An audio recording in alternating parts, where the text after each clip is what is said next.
Good evening students. So how are you all. Holi तो हमारी बीत गई, तो चलिए एक बार फिर से मैं आपको कर दे रही हूँ हैप्पी होली।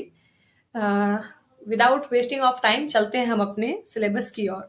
तो हमारा सिलेबस जो है वो अभी कवर हो रहा है BHM bachelor of hospital management का फर्स्ट चैप्टर जो है हॉस्पिटल एंड हेल्थ सिस्टम का, जिसको हम बोल सकते हैं कि हमारा फर्स्ट चैप्टर कंप्लीटेड है। ऑफ कोर्स सेकंड चैप्टर भी हो चुका है।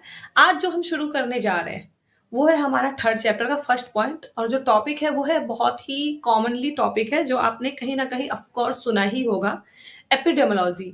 आखिर एपिडेमियोलॉजी है क्या? ये वर्ड आपके दिमाग में आता है तो आप इसके बारे में क्या सोचते हो? What is epidemiology?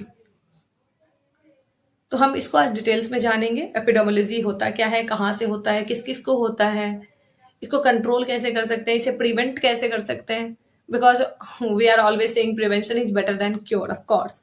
तो चलिए हम स्टार्ट करते हैं एपिडेमियोलॉजी कॉन्सेप्ट को आज। एपिडेमियोलॉजी है क्या? It is the scientific study of, किस चीज का साइंटिफिक स्टडी है? डिजीज का। It is the scientific study of how to disease and other health related states occur. मतलब एक साइंटिफिक स्टडी है किसी डिजीज का या और भी कोई जो भी बीमारियां फैलती हैं वो कैसे शुरू हो रही है, किस कंट्री किस जगह से कहाँ से इसकी शुरुआत हो रही है, और वो कौन से इंसान है या एनिमल है जो सबसे पहले इससे अफेक्ट हो रहे हैं। हम वो सब कुछ आज डिटेल्स में पढ़ने जा रहे हैं। ओके, सो चलिए हम पढ़ते हैं। Epidemiology is the scientific study how disease and other health related states occur, spread and controlled in populations. Okay, अब हम बात करते हैं कोर कंपोनेंट्स ऑफ एपिडेमियोलॉजी की। आखिर इसका कोर कंपोनेंट्स क्या है? What is the core components? First is distribution. Distribution का मतलब आप समझ रहे होंगे, तो चलिए हम बात करेंगे सबसे पहले इसके डिस्ट्रीब्यूशन की। Investigating the frequency and patterns of health events by time.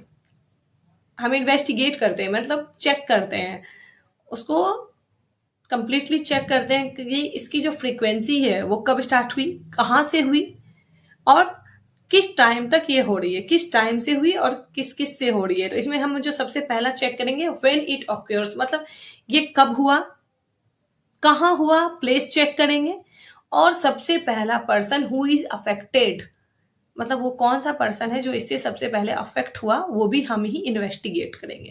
तो ये हमारा आता है डिस्ट्रीब्यूशन के अंदर। Okay, second point is determinants. What is determinants? Searching for the causes and risk factors. Of course हम इसके कॉजेज को सर्च करेंगे, आखिर ये किस रीजन से स्प्रेड हो रहा है। What is the main cause reason of spreading the disease. Okay, आखिर इसका मूलभूत कारण क्या है फैलने का, इसके होने का, हम उसके ग्रास रूट लेवल पे जाके उसको सर्च करेंगे, जिसमें आता है हमारा रिस्क फैक्टर क्या क्या आ सकता है, biological, environmental and social. Of course ये तीन रीजन में से हमको सर्च करना है ग्रास रूट लेवल पे जाके, इस तीनों में से आखिर कौन से वो रीजन है जिसकी वजह से ये डिजीज जो है स्प्रेड होता है। Third point is health related states. Of course ये बहुत ही जानना हमारे लिए इंपॉर्टेंट है, because on the covid time हमें पता चला था कि इंडियन पर्सन के इम्यून सिस्टम वीक हैं, दैट्स वाई कोविड उनको अटैक थोड़ा जल्दी कर रही थी जिनके इम्यून सिस्टम वीक थे। तो हम हेल्थ रिलेटेड स्टेट्स भी चेक करेंगे। इसमें हम चेक करते हैं while originally focused on infectious epidemics.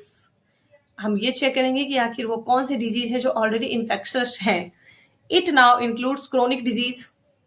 You know very well what is chronic disease, like cancer, diabetes, injuries, environmental health, and even behaviors like smoking or exercise. Okay, हम सब कुछ पे इसमें सर्च करते हैं